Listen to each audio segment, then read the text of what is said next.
Welcome to the Deep Dive, the place where we cut through the information noise to get you seriously well informed. Today, we're diving into pharmacology, but we're shifting our focus entirely. We aren't just discussing how a specific drug works. No. We're exploring how you, the patient, fundamentally alter that drug's performance. That's really the core mission today. We're looking at these patient-focused considerations, things like your age, pregnancy status, maybe your ethnocultural background, and revealing how they just change everything about safe dosing and, effectiveness. And the reason this matters so much, as our source material clearly lays out, is this huge knowledge gap. I mean, most clinical trials, historically anyway, focus on adults, right? Maybe 13 to 65. Right, that standard range. Which leaves these vast stretches of the patient population, what the source calls the two ends of the spectrum of life, so kids and older adults, relying on, well, guesswork almost. Extrapolated data. It's often extrapolated data, exactly. Yeah. And the consequence is that these patient factors, they dramatically impact the four phases of pharmacokinetics: absorption, distribution, metabolism, and excretion, ADME. ADME, yeah. And if those phases change, the risk of serious side effects or toxicity changes predictably, but often dangerously too. Yeah. We really have to know where those differences are. Okay, let's unpack this. We should probably start our journey with perhaps the most sensitive population, pharmacotherapy during pregnancy and lactation. Right. So when a drug moves from the mother to the fetus, the main way it happens is simple passive diffusion, just moving across the placental barrier. Okay, so passive diffusion means no energy needed. It's just moving, like you said, from high concentration in the mom's blood to lower concentration in the baby's blood. That's different from active transport, which needs energy, needs pumps on the cells. Exactly. And there are three big categories of factors that determine the overall risk to the fetus. First, it's the drug properties themselves. We're talking chemistry here. Yeah. Molecular weight. Is the drug lipid soluble, fatty or water soluble? How much does it bind to protein in the blood? And of course, the dose and how long the therapy lasts. If it's small and fat soluble, it crosses that placenta much more easily. Makes sense. And the second factor is fetal gestational age, which you mentioned creates this kind of paradox. Risk versus transfer rate. It really does. Yeah. And listeners should probably note this distinction. The highest risk for developmental anomalies, birth defects, is actually in the first trimester. Okay. Because that's when you have incredibly rapid cell growth and organogenesis. The organs are forming. But the highest drug transfer rate, that doesn't happen until the last trimester. Why is that? Because that's when the blood flow to the placenta is maxed out and the surface area for exchange is at its peak. More drug gets across later. So the greatest potential for actual damage is early, but the greatest amount of drug exposure is late. Huh. And the third factor is all about the mother's health, right? Maternal factors, absolutely critical. If the mother has liver or kidney issues, she can't clear the drug effectively herself. Right. So that means higher drug levels in her system and prolonged exposure for the fetus. Also, and this is key, a mother's individual genetics, her genotype, can affect how quickly she metabolizes certain drugs. That directly influences the dose circulating. This complexity really highlights why those old A, B, C, D, X drug safety categories were just too simple, and why they've been replaced since 2015 with a much more detailed labeling system. Yeah, that new system gives much more useful, detailed narrative subsections. Instead of just a letter grade, you get specifics under three main headings. Pregnancy talks about risk, dosing, maybe registry info, then lactation, how much drug gets into breast milk, potential effects on the baby, and females and males of reproductive potential, info on fertility, contraception, pregnancy testing. It lets clinicians make a much more informed case-by-case decision. Right, much more nuanced. And speaking of lactation, the focus is often on avoiding transfer through breast milk, but is that actually the main way most drugs leave the body? No, generally it's not the primary excretion route. But drugs definitely still transfer, especially those that are fat-soluble, non-ionized, and have a low molecular weight. They slip into the milk more easily. Okay. Ultimately, though, the decision to breastfeed while taking medication always comes down to a careful risk-benefit calculation. You have to weigh the very clear benefits of breastfeeding against any potential harm from the drug exposure. It's always individualized. Okay, that makes sense. Now, let's pivot, like you said, to the other end of the lifespan pediatric patients. So we're talking neonates, under a month old, all the way up to adolescents, 13 to 19 years. And the central challenge here is immaturity, right? Organs aren't fully cooked yet. That immaturity creates some really striking differences in pharmacokinetics. Let's just look at absorption. Until a child is maybe 1 or 2 years old, their stomach pH is less acidic. The acid-producing cells just aren't fully mature. Okay, so that affects how drugs dissolve. Exactly. Drugs that need an acidic environment won't be absorbed as well. Also, gastric emptying is slower, peristalsis is sluggish, and their immature liver means reduced first-pass elimination. Ah, right. Less first pass effect means more drug gets into the system initially. Exactly. It's essentially like giving a higher effective dose without meaning to. Now, moving to distribution, this is where the differences can be really dramatic. Infants, especially preemies, have a much higher percentage of total body water. Could be up to 85%. Wow. So that sounds like a dilution issue for water-soluble drugs? It absolutely is. Yeah. Water-soluble drugs get spread out over a larger volume. At Wow. the same time, their protein binding is decreased. Why? The Mm. immature liver produces less protein, like albumin. Okay. So if you give a drug that normally binds heavily to protein, think phenytoin for seizures, there's much less protein for it to bind to. That means a much higher level of unbound, active drug is floating around freely in the blood. Which significantly increases the risk of toxicity. Hugely. And on top of that, we have to remember the immature blood-brain barrier. It's like a less secure gate. It allows more drug to get into the central nervous system, which could definitely enhance side effects or toxicity right in the brain. Okay, that's a lot to consider just for distribution. And it continues with metabolism and excretion. Yeah. The whole engine is just running slower initially. Liver microsomal enzymes, the P450 system, are decreased at first. And kidney function is immature. That means a lower glomerular filtration rate, or GFR, and less efficient tubular function. So drugs hang around longer. They're metabolized slower and excreted slower. That leads to accumulation and means you often need really significant dose reductions compared to adults. And it's not just about how the body handles the drug, the kinetics. The sensitivity of rapidly developing tissues means the differences are also in pharmacodynamics, how the drug actually affects the body.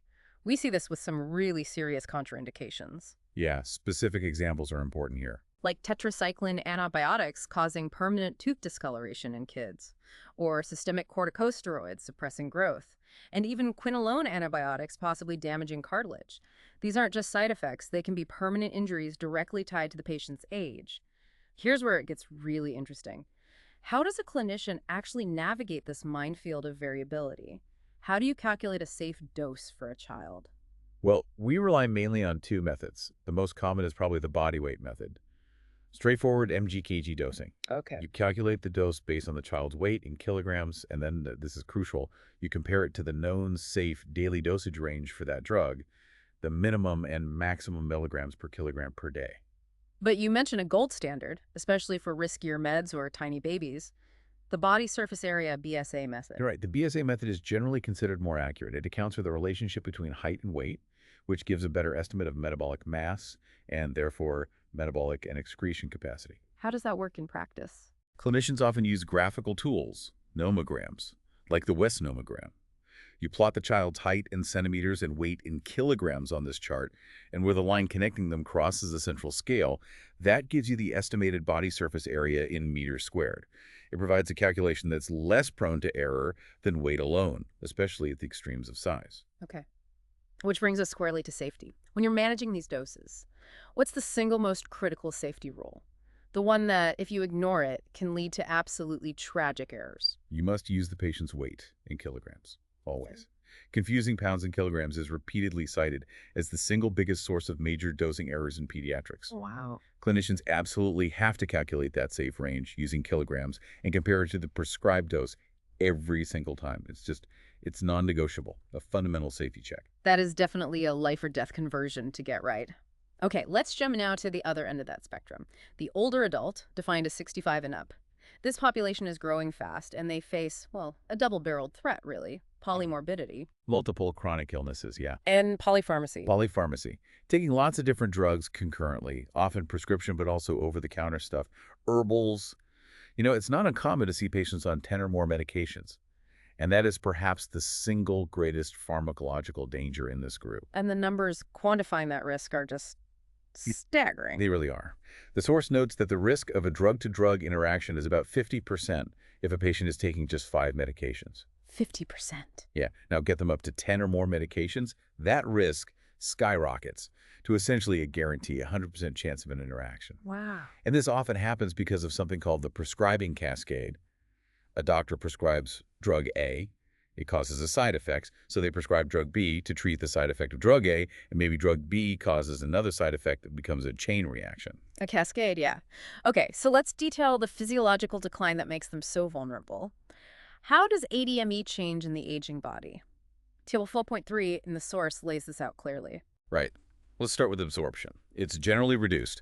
Older adults often produce less stomach acid, so the gastric pH increases, becomes less acidic. That affects drug dissolution. Okay. Plus, blood flow to the GI tract can be reduced by 40, even 50%. And decreased muscle tone and motility, often leading to constipation and laxative use, further slows things down. And then distribution changes because body composition shifts, right? Exactly. Body composition changes quite dramatically over time. Mhm. Total body water gradually reduces. So water-soluble hydrophilic drugs become more concentrated in a smaller volume. Okay. Conversely, body fat tends to increase relative to lean mass. This acts like a reservoir, a long-term storage site for fat-soluble lipophilic drugs. Hmm. Think about many sedatives or hypnotics. Their effects can be prolonged because they're slowly leaching out of fat stores. And just like we saw in infants, but for different reasons, there are issues with protein binding. Yes, this time is due to organ decline.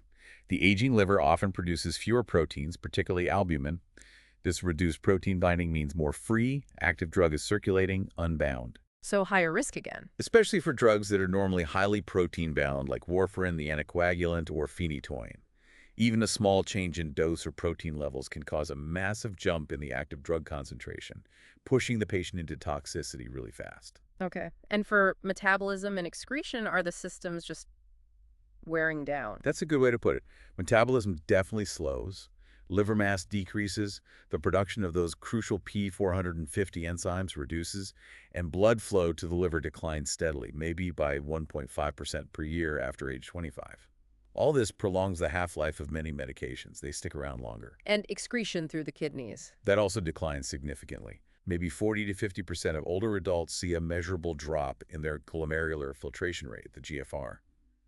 Their kidneys just aren't clearing drugs as efficiently. Fewer intact nephrons, too.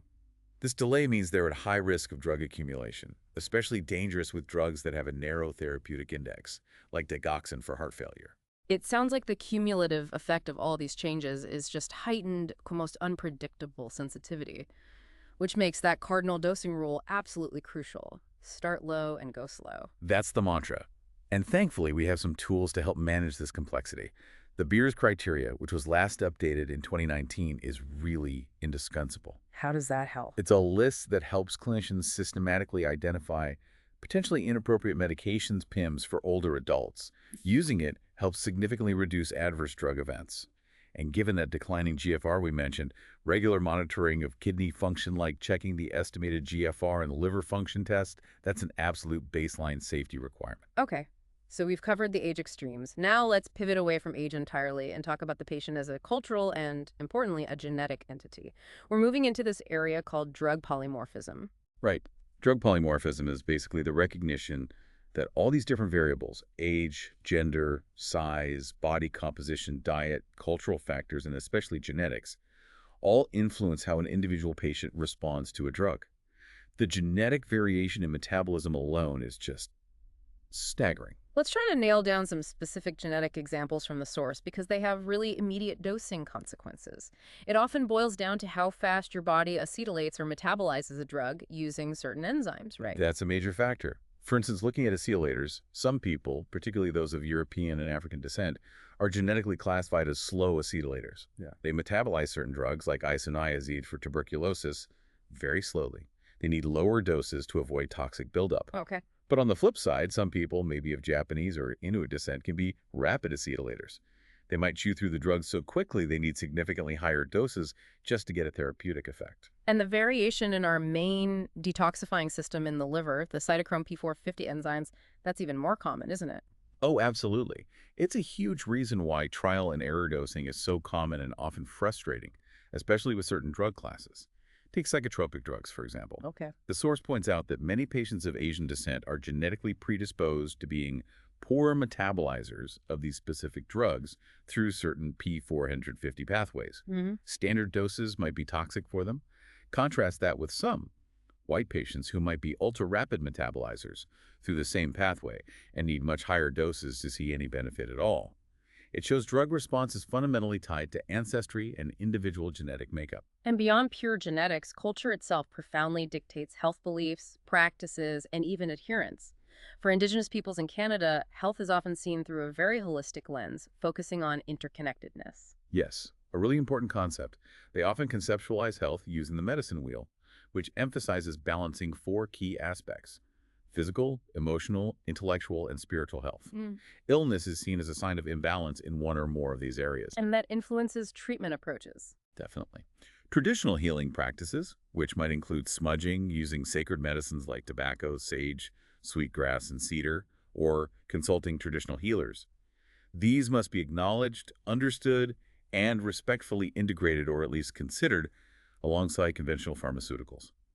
You need to ask. And we see similar underlying themes of balance in other cultures, too, like the focus on yin and yang in many Asian cultures. Absolutely. And it just underscores the necessity for clinicians to conduct a thorough ethnocultural assessment. You have to ask about language preferences, health beliefs, past use of herbal or traditional remedies, any specific religious practices like Christian Scientists who typically avoid all conventional medication, and even socioeconomic status. How does socioeconomic status play in? Well, the source mentions the barrier of the culture of poverty, where patients might be forced to skip doses or split pills simply because they can't afford the medication. That's a really serious non-biological reason for non-adherence that needs to be uncovered. Absolutely critical to understand the whole picture.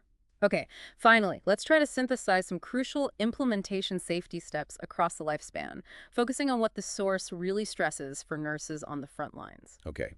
For pediatric safety, a couple of practical things really stand out. First, never, ever mix medication into essential foods the child needs, like milk or their favorite cereal. Why not? You risk the child developing a permanent aversion to that food if they associate it with unpleasant medicine. Mm. Use something neutral or treat-like, maybe sherbet or ice cream, something they don't need to eat regularly. Mm. Also, don't put meds in a full bottle of formula or juice because they might not finish it, and never call medicine candy. Good points. What else for kids? Be incredibly vigilant about transdermal patches.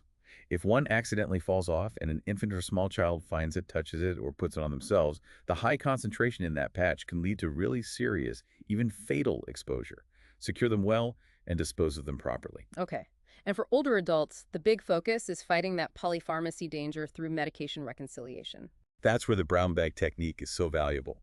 You ask the patient to literally bring in every single pill bottle, every supplement container, every cream, everything they take in a bag to their appointment or hospital admission. So you can see everything together. It's the absolute best way to accurately reconcile their actual medication regimen, identify duplications, interactions, potential polypharmacy issues, and then make sure any new instructions are super simple, maybe in large print, and fully understood by both the patient and any caregivers involved. Excellent practical advice. So what does this all mean?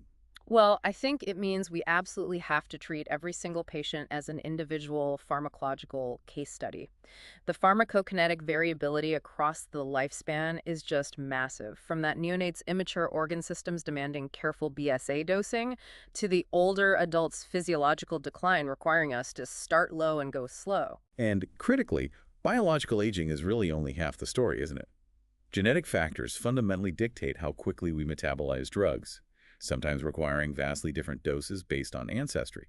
And cultural factors, they dictate health beliefs, the use of traditional remedies, and even whether a patient adheres to the prescribed regimen at all. So, individualized care based on age, genetics, and a deep culturally informed assessment, that's the ultimate safety protocol in modern pharmacology. It really is. Which leads to a final thought for you, our listener. Given the dramatic impact of genetic polymorphism on drug metabolism, especially for complex and highly variable drug classes like psychotropics, how rapidly do you think clinical practice will evolve to integrate routine, personalized genetic testing? Could we potentially eliminate much of the dangerous trial and error dosing that's still so common today? Something to think about. A warm thank you from the Last Minute Lecture team. Thank you for making this deep dive with us. We hope this was a valuable shortcut to being well informed.